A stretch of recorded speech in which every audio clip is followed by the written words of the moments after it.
Hola mis queridos amigos y suscriptores, bienvenidos de nuevo al canal. Hoy tengo una historia muy especial para vosotros. La tercera parte de nuestra serie, Confesiones del Subsuelo Digital. Empezamos con la historia de Ghost Protocol, un equipo a la caza de bitcoins olvidados.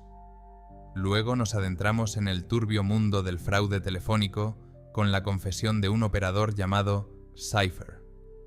Y hoy os voy a contar la historia de alguien conocido en la Darknet como ShadowTech. Esta no es solo la historia de un hacker. Esta es la historia de cómo un tipo corriente, un talentoso informático autónomo de Austin, se convirtió en un maestro de la ingeniería social. Un hombre capaz de hacerte renunciar a tus posesiones más valiosas con una sola llamada telefónica. ¿Qué hace que una persona cruce esa línea? ¿Qué se siente cuando tu voz se convierte en un arma? Y lo que es más importante, ¿qué precio se paga cuando se acaba este juego? Conocerás la operación más arriesgada del equipo de la Zona Fantasma hasta la fecha. Un ataque a empresas de Dallas que se saldó con casi $300.000. Sobre la traición, el encarcelamiento y el intento de empezar de nuevo tu vida. Pero esta historia es algo más que una historia criminal. Es una mirada al interior de los métodos que los estafadores utilizan todos los días contra la gente común y las empresas. Un conocimiento que puede protegerle a usted y a sus seres queridos. Y tal vez esa sea la paradoja. Un hombre que una vez utilizó la confianza de la gente en su contra, ahora ayuda a protegerse de otros como él. Póngase cómodo, asegúrese de que la puerta está cerrada y no responda a ninguna llamada desconocida durante la próxima hora. Vamos a viajar al lado oscuro de la psicología humana, a un lugar donde su mayor enemigo no es un programa de hacking, sino la voz humana al otro lado de la línea.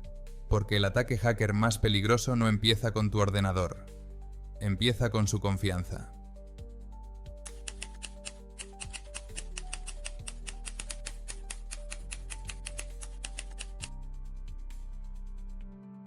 Trabajaba como freelance en Austin hasta el 10 de julio de 2015, cuando acepté un encargo que dio un vuelco a mi vida.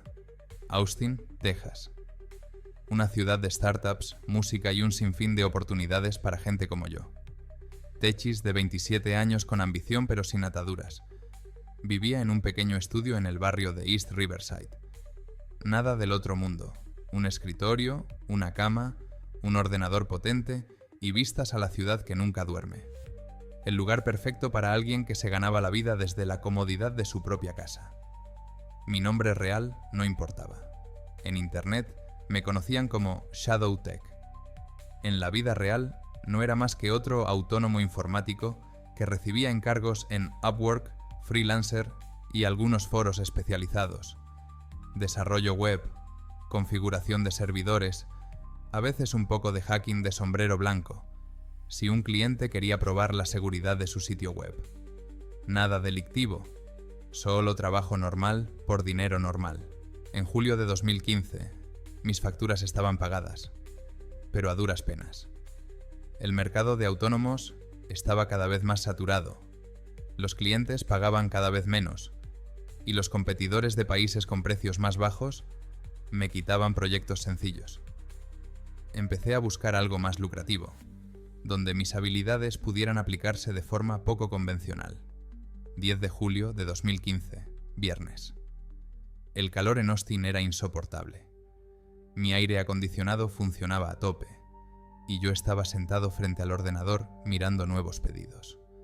Normalmente no acudía a foros de la Darknet para buscar trabajo, pero ese día algo me empujó a consultar algunas bolsas de empleo especializadas. Y allí vi un puesto. Necesito un especialista para probar la efectividad de una campaña de phishing. Pago en bitcoins, $500 por prueba. Solo con experiencia. Me quedé helado. Fue un momento decisivo. Una parte de mí se dio cuenta de que ya no era la zona gris en la que a veces trabajaba. Esto era francamente territorio negro. Pero la otra parte, la más ruidosa, susurraba. Solo una vez, 500 libras por un simple trabajo, nadie saldrá herido. Respondí al mensaje, y unas horas más tarde estábamos chateando en una sala de chat encriptada. La persona al otro lado se presentó como Nexus. Fue breve y profesional.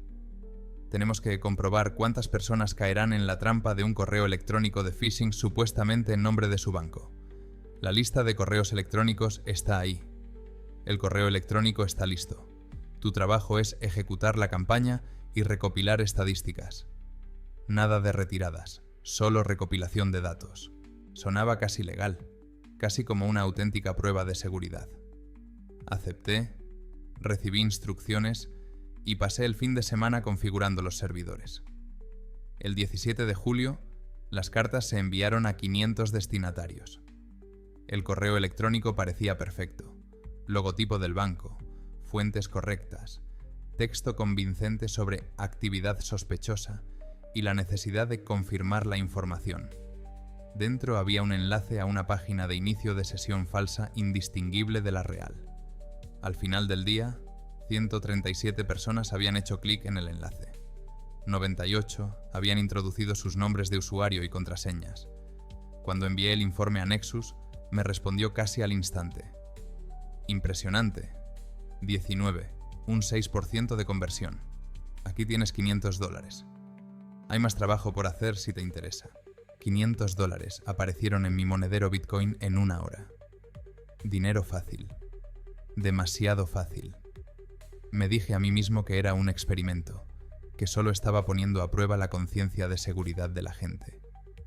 Pero en el fondo, sabía que había cruzado la línea. 2 semanas después, el 25 de agosto, recibí otro encargo de Nexus.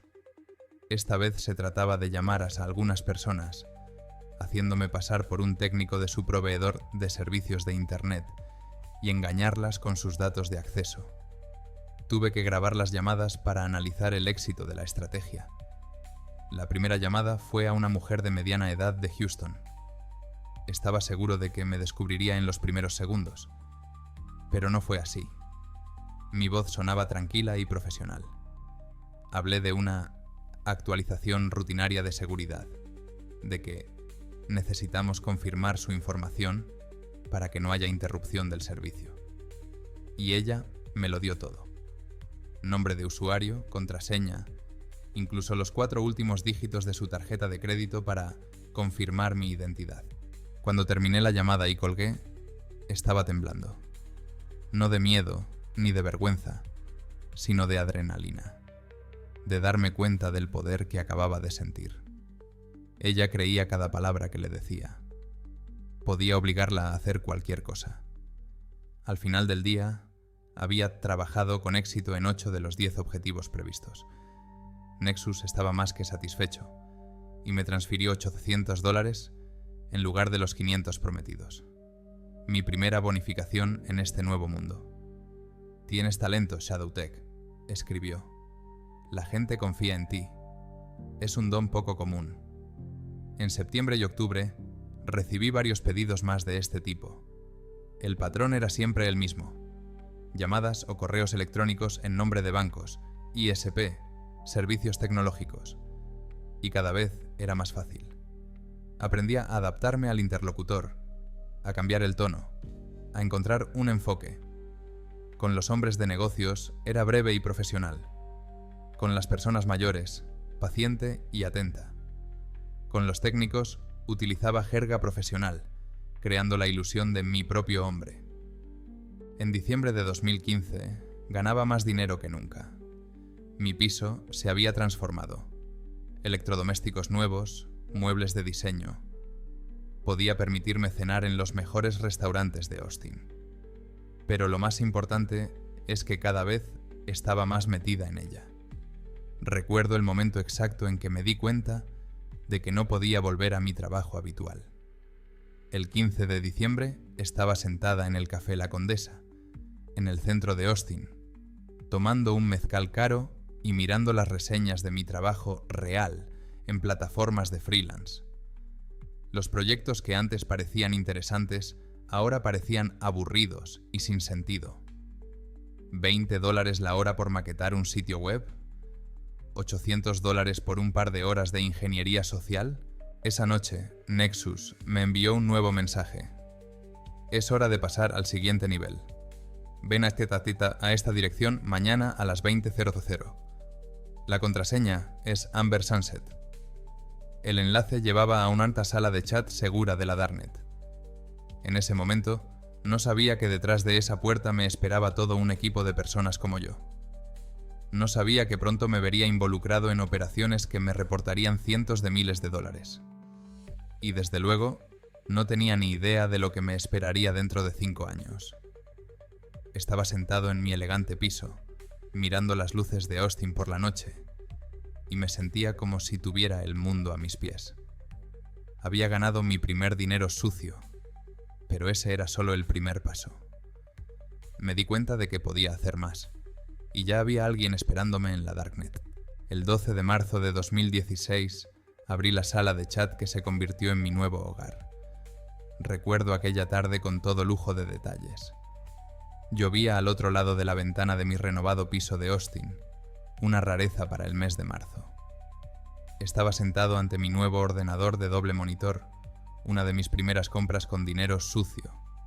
Eran exactamente las 8 de la tarde en el reloj cuando hice clic en el enlace Nexus e introduje la contraseña. Amber Sunset. Se abrió la ventana del chat y vi una lista de apodos.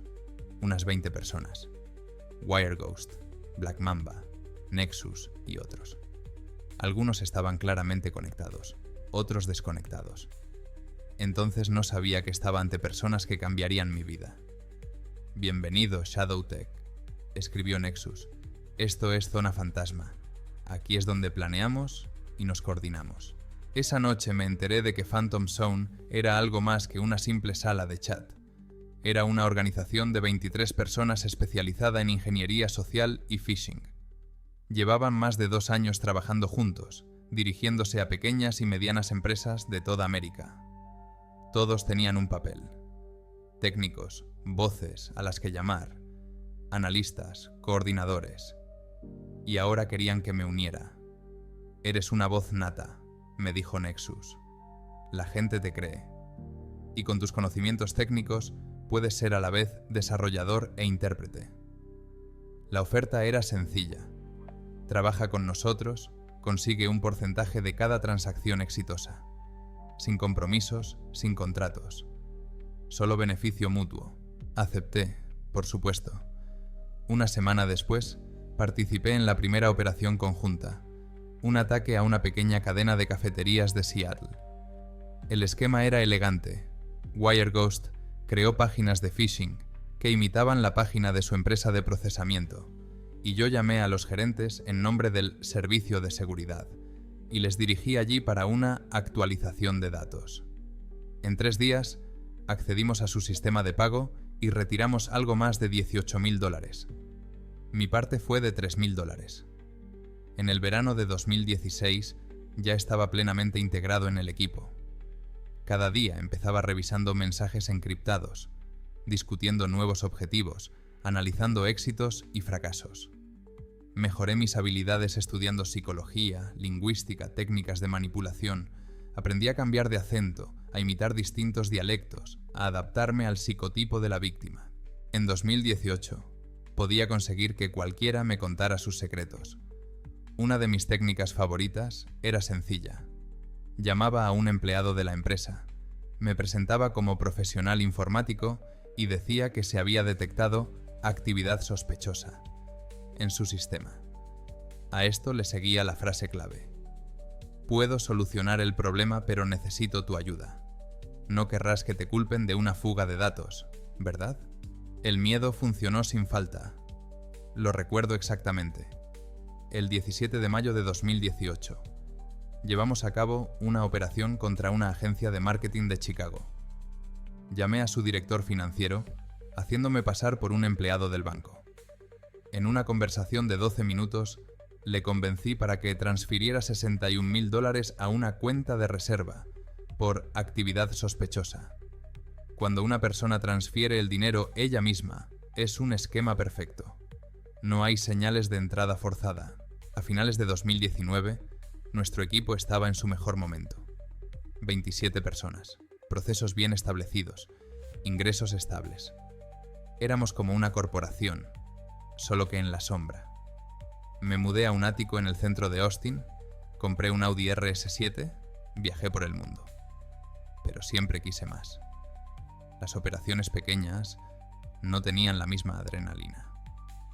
Ansiaba algo grande, algo audaz, algo que pusiera a prueba los límites de mis capacidades. Así nació la idea de Dallas, la mayor operación en la historia de nuestro equipo. Una serie de ataques coordinados a docenas de empresas en una región. Estábamos en la cima, pero yo quería más. Ojalá me hubiera dado cuenta de a dónde me iba a llevar esto. El 1 de septiembre de 2020 elegimos Dallas, y fue nuestro partido más importante. Dallas no fue una elección al azar. Pasamos meses estudiando distintas regiones, analizando los negocios locales, sus conexiones, el nivel de protección.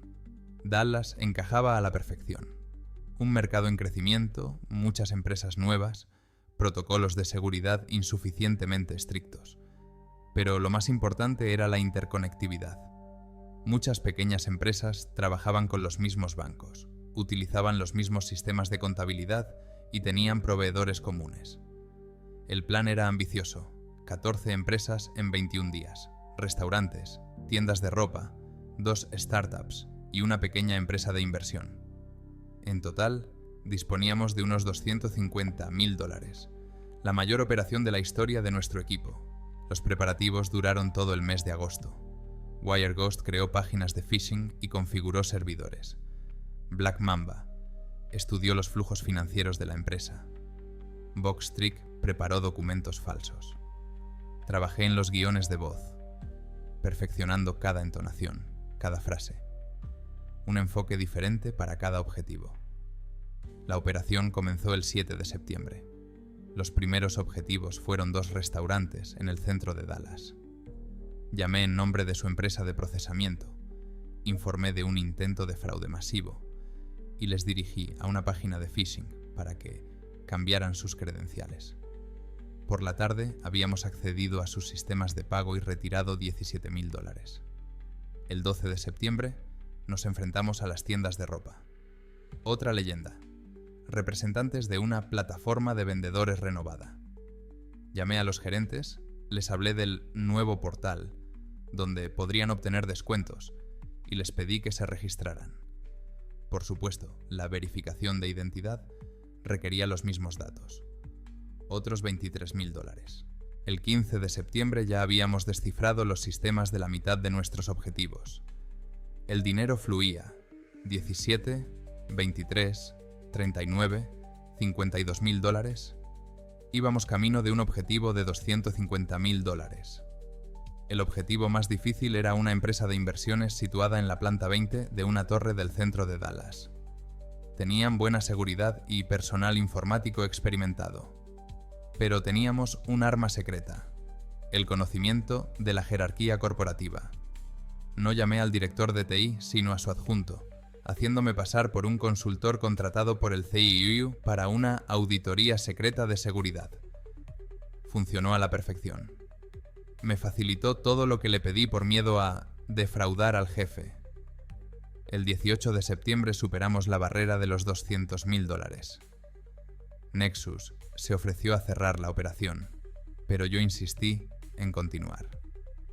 Estábamos muy cerca de nuestro objetivo. Fue un error mío. El 22 de septiembre, el total había alcanzado los $286.000. Lo celebramos enviándonos mensajes de felicitación, planeando cómo gastaríamos el dinero. Transferí mi parte, $58.000, a través de varios monederos falsos, compré más criptodivisas y transferí parte a una cuenta en el extranjero. El procedimiento habitual. Pero algo cambió. Me di cuenta al cabo de una semana. WireGhost, normalmente el más activo en nuestros chats, se volvió silencioso. Respondía brevemente. Retrasaba los informes. Se saltaba las comprobaciones diarias. El 15 de noviembre de 2020 me di cuenta de que WireGhost estaba demasiado callado. Compartí mi preocupación con Nexus. Estuvo de acuerdo. Algo iba mal. Empezamos a comprobar, cambiando los canales de comunicación, probando nuevos protocolos de seguridad, buscando indicios de fugas. Nada. Pero mi intuición gritaba peligro. Dallas era demasiado ruidoso, demasiado exitoso. Habíamos llamado la atención. El 27 de noviembre recibí un mensaje cifrado de Black Mamba. WG ha estado en comunicación con los federales. Confirmado. Desconéctate. Me desconecté al instante. Borré todas las aplicaciones, moví mis criptodivisas a nuevos monederos. Pero ya era demasiado tarde. A las 6:12 de la mañana del 3 de diciembre de 2020, mi puerta se estremeció con un estruendo. Un equipo del FBI a toda máquina irrumpió en mi ático. Ni siquiera me resistí. Mientras me sacaban esposado, en el pasillo le vi. Wire Ghost. Su verdadero nombre era James Larsen, 34 años. Un técnico de Portland. Estaba de pie junto a un agente trajeado, sin mirarme a los ojos. Podrías haber desaparecido, le dije. ¿Por qué delatar a todo el mundo? Por fin levantó la vista. Había una extraña mezcla de culpa y alivio en sus ojos. Tuve un bebé, Shadowtech. Quería empezar de nuevo. El arresto fue solo el principio. En los meses siguientes, el FBI descubrió prácticamente toda la estructura de Phantom Zone. 19 de los 27 miembros fueron arrestados. Se nos acusó de fraude informático, robo de identidad, blanqueo de dinero, actividad criminal organizada. La lista era larga. Mi vista preliminar fue el 17 de febrero de 2021. Las pruebas eran abrumadoras: registros de llamadas, capturas de pantalla de chats, transacciones financieras. WireGhost entregó todo. El tribunal me ofreció un trato: declararme culpable, testificar contra los demás a cambio de una condena reducida. Me negué. Tal vez ese fue mi último poco de orgullo. El 17 de marzo de 2021, el juez dictó sentencia. 2 años en una prisión federal, una multa de $150.000 y 5 años de libertad condicional tras la puesta en libertad. Mientras me sacaban de la sala, miré a WireGhost, que había testificado contra todos nosotros. Solo le dieron 6 meses de arresto domiciliario y libertad condicional. No sentí odio, solo vacío. La puerta de la cárcel se cerró de golpe, pero mi historia no había hecho más que empezar. La prisión comenzó el 17 de marzo de 2021, pero no me derrumbé. La prisión federal FCI Bastrop está a 1 hora de Austin. Edificios bajos de hormigón, alambre de espino, torres de observación. Aquí iba a pasar 2 años de mi vida, de marzo de 2021 a abril de 2023. El primer día lo recuerdo para siempre. El procedimiento estándar de admisión, el uniforme, la familiarización con las normas, el reconocimiento médico, la colocación en una celda. Mi compañero de habitación era Eric, un antiguo empleado de banca al que le cayeron 3 años por malversación. Me reconoció por las noticias. ¿Así que tú eres el hacker de Dallas? No me molesté en corregirle lo de hacker. Técnicamente, nunca hackeamos sistemas literalmente. Solo convencíamos a la gente para que nos diera acceso voluntariamente. Pero ¿a quién le importa? El resultado era el mismo. Las primeras semanas fueron las más duras. La pérdida de libertad, la falta de intimidad, las rutinas estrictas. Yo, que estaba acostumbrada a controlar todos los aspectos de mi vida, de repente me encontré en un lugar en el que ni siquiera podía decidir cuándo ducharme. El 12 de abril de 2021 recibí la primera carta de mi abogado.